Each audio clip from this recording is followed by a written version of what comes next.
my people pleasers and perfectionists, this is how you can say no. No, no, no. In case we haven't met yet, I'm Jessxgoh, the sole founder of Life and Confidence. And I know what it's like to be a perfectionist and a people pleaser. And we want to constantly make people happy in order to get satisfaction and fulfillment. But at the same time, there is an underlying driver that creates this in a really unhealthy manner. And for the perfectionists, it's because you don't feel like you're ever enough.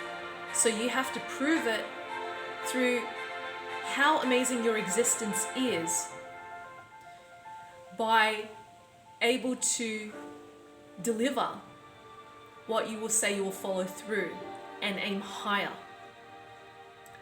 You want to deliver great results by doing things thoroughly and properly.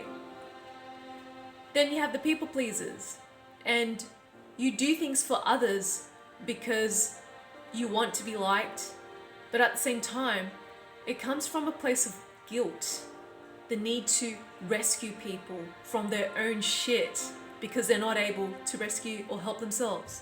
So you do it for them. And when you do that, you are actually ripping them off. You are taking away their opportunity to stand in their sovereignty.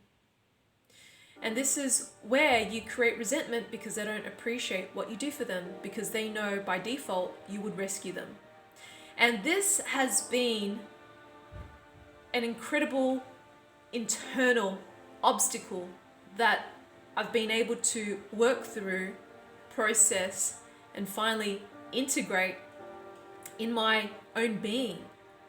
And when we embody our own sense of self-worth, knowing that who we are is enough, we do not need to prove anyone anything by being a perfectionist or a people pleaser, because you know in your heart that you are enough.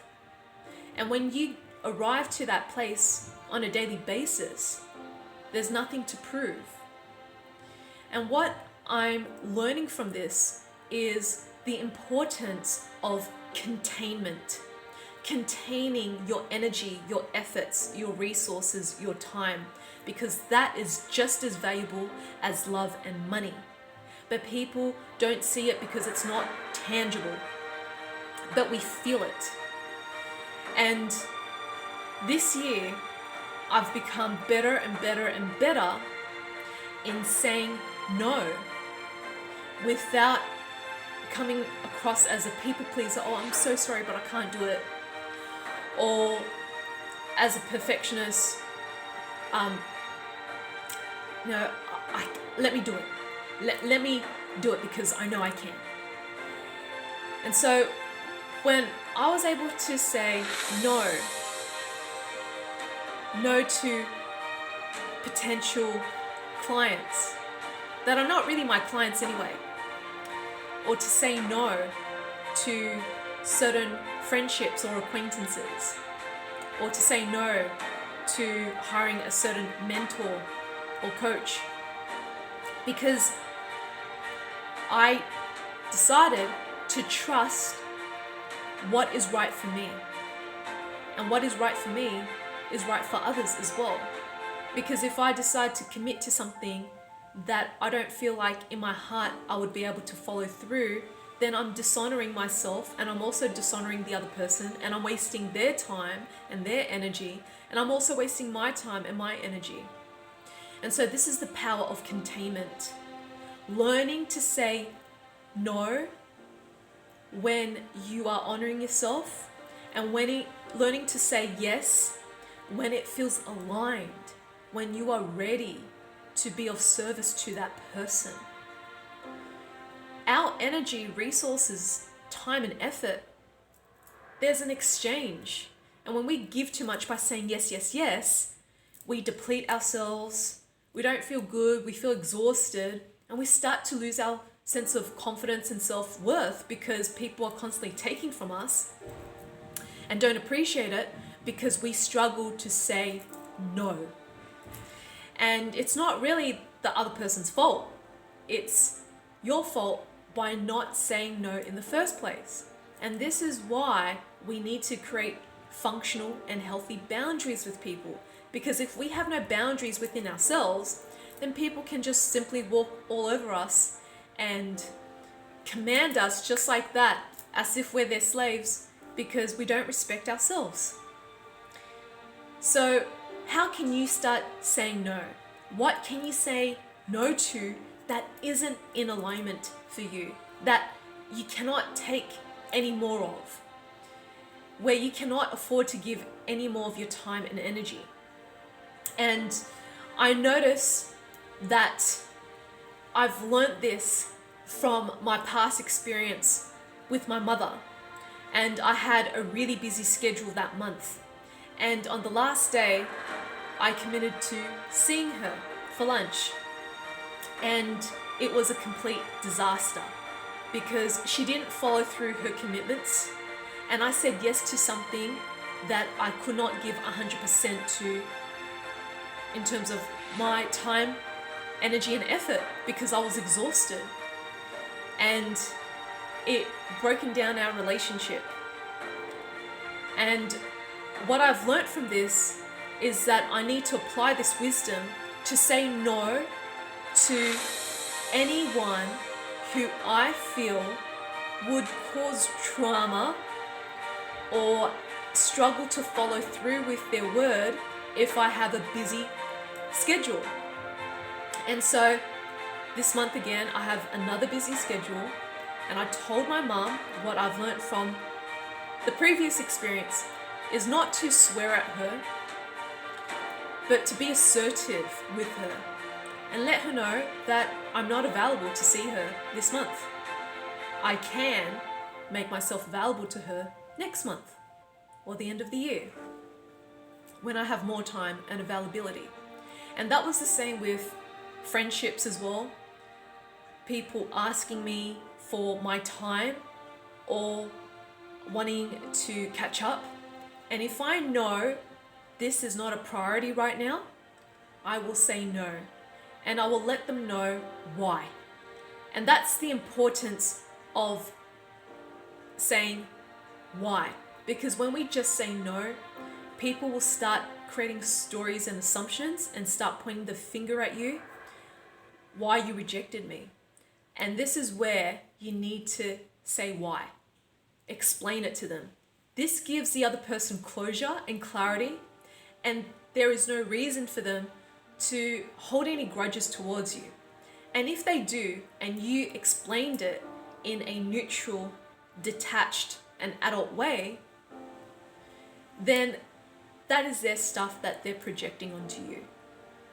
And you can choose to tolerate it by communicating as an adult and being detached from their drama, or you can choose to walk away and let them process it on their own and let them know, look, I do not have the time and energy and the capacity to hold space for you. I am not your therapist. I suggest you process this on your own or see someone else about it. And that's what I've said in the past to a certain acquaintance as well. So by communicating no, first of all, be assertive, direct, and clear. No stories, no blaming, no drama. I always believe that honesty is the best policy. And sometimes it's hard to be honest because there's a sense of shame around being authentic and vulnerable when we communicate transparency of our needs and wants and desires. And that is so normal. And that is a work in progress for all of us to be devoted to being in integrity with ourselves and with others. And this is how we can create so much more respect within ourselves and from others as well. The other thing is, when you say no from a heart-centered place, knowing that you cannot follow through and commit to certain things with certain people, you're also minimizing and avoiding to create negative karma with that person, because you don't want to create negative karma by saying something that you cannot follow through, or saying things so nicely that they had to read between the lines or assume what you're trying to say, and it creates even more confusion. Be direct. Don't be passive.